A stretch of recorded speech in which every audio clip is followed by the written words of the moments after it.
welcome to MJ Central. In today's video, we're going to be talking about Martin Bashir and his interview with Michael Jackson. So without further ado, here we go.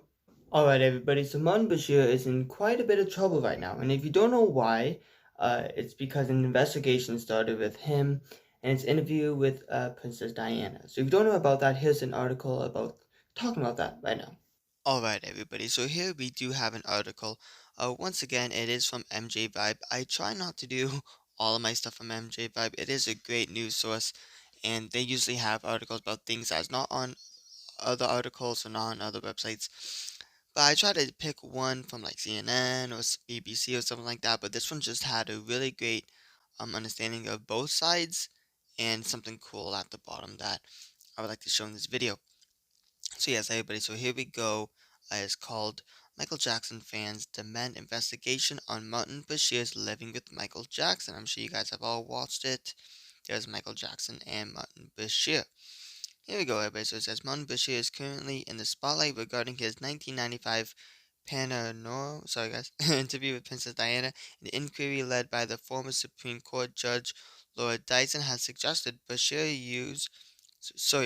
to be unreliable, devious, and dishonest, and concluded that Bashir and his team deceived Princess Diana into participating even when forged bank statements to secure the interview. Laura Dyson states, "What Martin Bashir did was not an impulsive act done in the spur of the moment. It was carefully planned.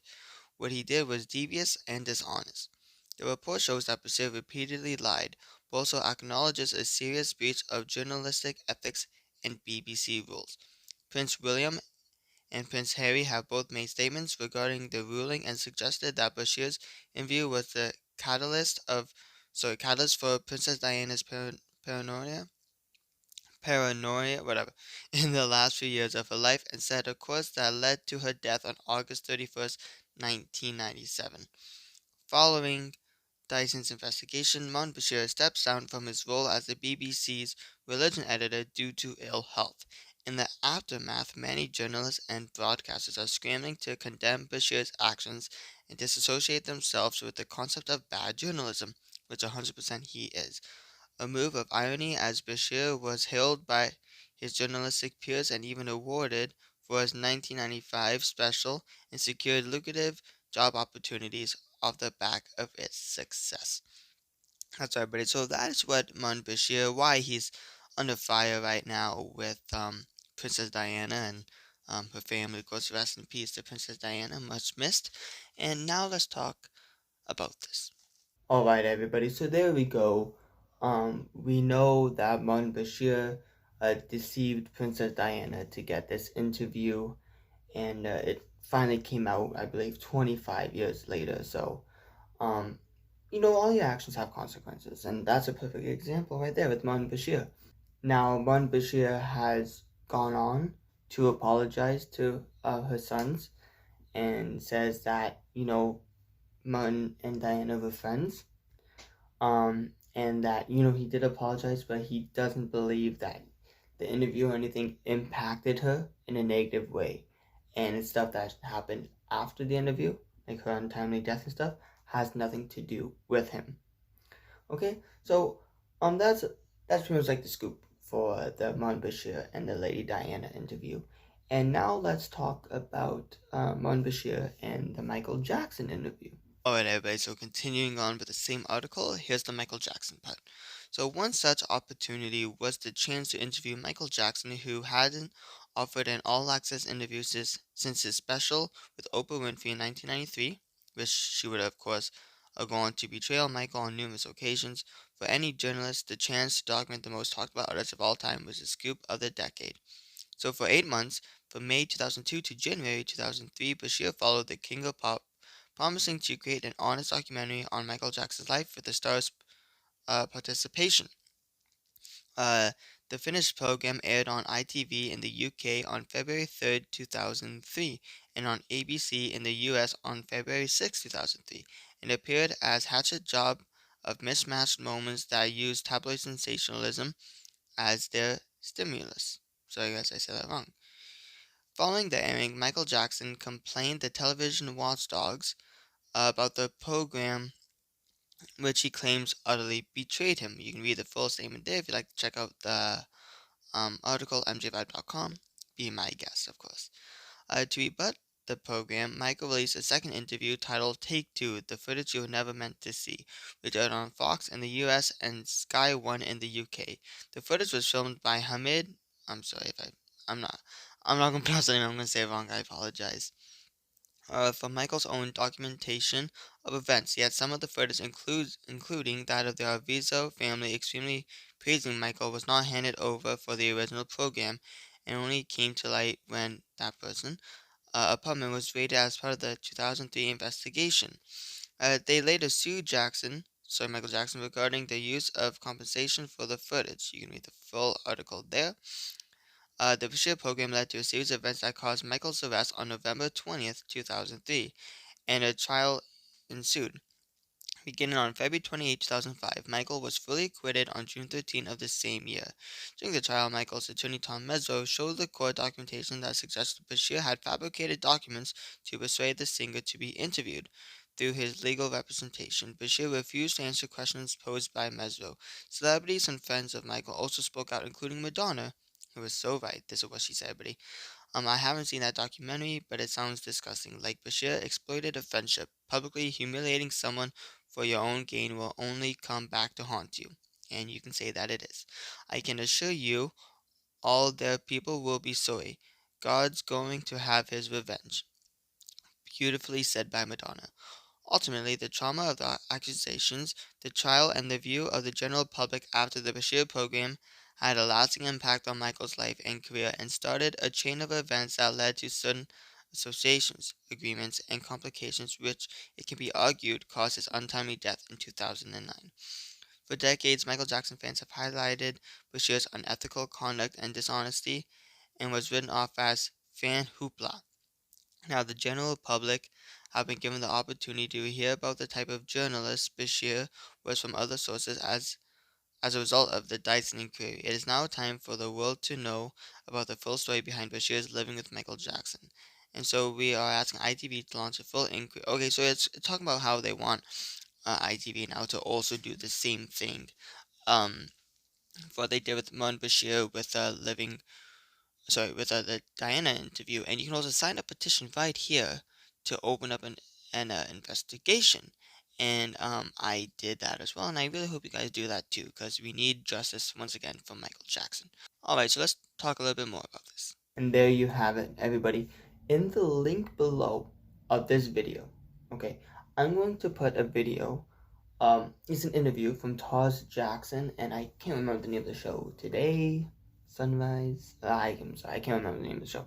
But I'm going to put that down below. And he does a great interview talking about Martin Bashir and his actions against Michael Jackson. So that's the first thing. Second thing, I'm going to put a picture right here of a caption from Tito's Instagram where he talks about what Tito said about Martin Bashir and what Taj said. So those are great things hearing from the family. Everybody, the family, Michael Jackson's family, are very upset, and now they're actually taking a look at their legal actions to see what they can do to Martin Bashir. I think for like 1,000,000% they should do an investigation on this. And in my opinion, this is an open shut case for the manipulation in the documentary. Because I've seen Take Two, the footage you weren't meant to see. I've seen it a couple times now, probably twice or 3 times. So I've seen it a couple times now, and it shows how they portrayed Michael with the unprivileged kids, and how he said in the voiceovers like it's not a place for children to be, and all that. And then how it switches over for Take Two, and it says how it was beautiful, and he wanted to cry because of the emotions, and what he's doing for these unprivileged kids is amazing. And then it also says, like in the Mon Bashir one about Michael Jackson with his real children, like it's 3 children, how it says, the parenting is, not good, and they're not in a safe position and whatnot.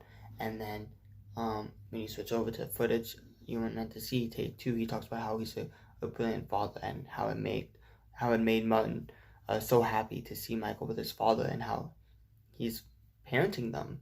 So in my opinion, it's an open shut case for the manipulation, right?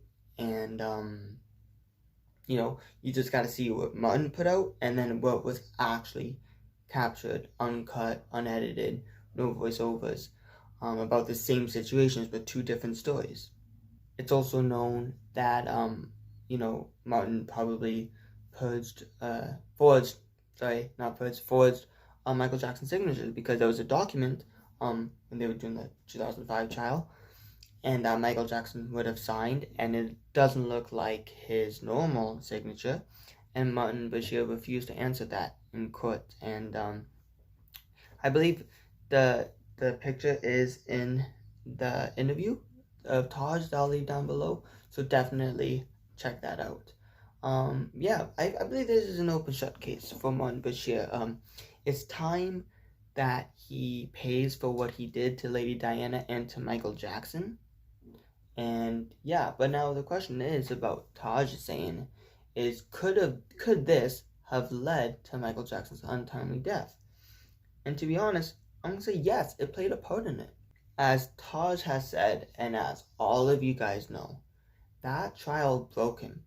I saw this video one time and it said Michael Jackson died on June 25th, 2009. Rest in peace. But he physically just died during the trial because he was vindicated.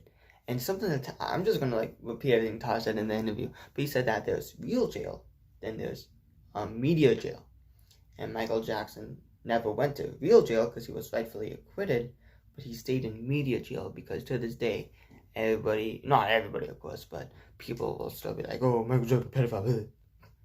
Good bit. No, he's not.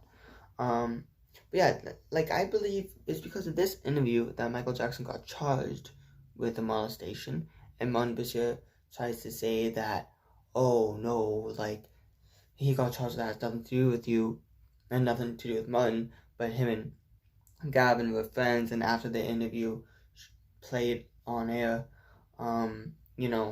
people were making fun of Gavin, saying that, he was sleeping with Michael and bullying him, and then Janet Arvizo, not Janet Jackson, Janet Arvizo wanted that part to be taken out. So yes, this documentary had a lot to do with Michael's untimely death, because it was because of this documentary that he was charged and then rightfully acquitted, but he never fully recovered from that.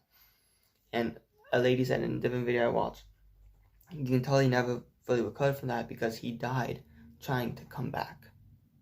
And it's a shame. It's a shame what Martin Bashir has done and has been gotten away from it for so long without any consequences. But now it's finally coming back, and we really do need some justice for Michael Jackson. So I hope they do open up an investigation. I hope the Jackson family does do whatever they can to take legal action against Martin Bashir, because it's time that he fully pays for what he has done. And it's not fair. It's not fair. You don't want to do that. Becoming friends with somebody who's so lonely and just wants to get his name cleared, and then you ruin it even more. That doesn't even make sense to me. That's rude. That's devilish. That's not nice. And Michael Jackson deserved so much better from the world and how they treated him. He just didn't deserve it. One of the most loving, caring human beings on the planet, and everybody just manipulated him and changed everything he said, including Martin Bashir. So I really hope he pays. And I'm not a mean person, but I hope he pays for what he has done. He deserves to. Alright everybody, that is it for this video. Let me know in the comments below, what do you think should happen to Martin Bashir? In the description of this video, I'll put down take 2 of the footage you're never meant to see, so you can check it out for yourself. If you'd like to see more of me, you can check me out on my main channel, Jamal TV. Alright everybody, that's it for this video, and I'll see you all later. Hello everyone, and welcome to MJ Central. In today's video, we're going to be talking about my man.